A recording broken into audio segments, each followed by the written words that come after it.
કચ્છમાં દરિયા કિનારે વસતા અને પ્રકૃતિ સાથે જીવન નિર્વાહ કરતા સમુદાય એટલે ફકીરાની જત, જે મુખ્યત્વે પશુપાલનના વ્યવસાય સાથે જોડાયેલો છે. દરિયા પાસે હોવાથી એમની આજીવિકા પણ જોડાયેલ છે. ફકીરાની એ પરંપરાગત રીતે ખારાઈ ઊંટ એ મુખ્ય વ્યવસાય છે. આજે પણ સૂકી પરંપરાને અનુસરે છે. રબારી જ્ઞાતિ સાથે એમનો ભાઈચારાનો વ્યવહાર આજે પણ છે. સાવલા પીરના મેળામાં રબારીઓને મહત્વનું સ્થાન આપવામાં આવે છે. કચ્છના નાના એવા મોહાડી ગામ ઐતિહાસિક ગામ માનવામાં આવે છે. અહીંથી જામનગર, ભરૂચ, ભાવનગર, અમદાવાદ પાસે સ્થાયી થઈ જત લોકોને પૂછતા એ એમ જ કહે છે કે અમારું મૂળ ગામ ગોઠ મોહાડી છે.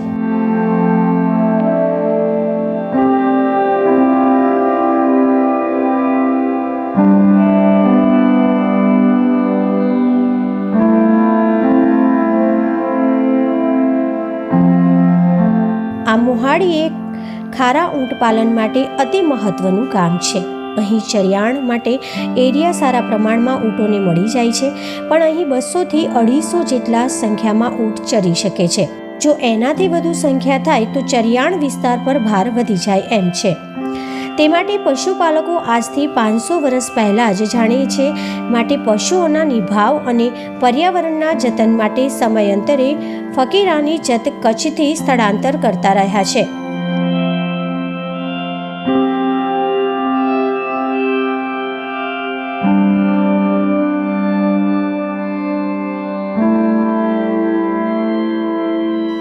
જતપટ્ટીમાંથી ખાસ પશુઓના નિભાવ અને પર્યાવરણની સમતુલા જળવાઈ રહે તે હેતુથી જતપટ્ટી અબડાસા અને લખપતમાંથી સ્થળાંતર કરી નખત્રાણા તાલુકામાં જતાવીરા, અય્યર, અંજારના ખીરસરા, ભચાઉ તાલુકાના જંગી, આમલીપારા, છાડવારા, વોધ વગેરે ગામોમાં વસવાટ કર્યો છે.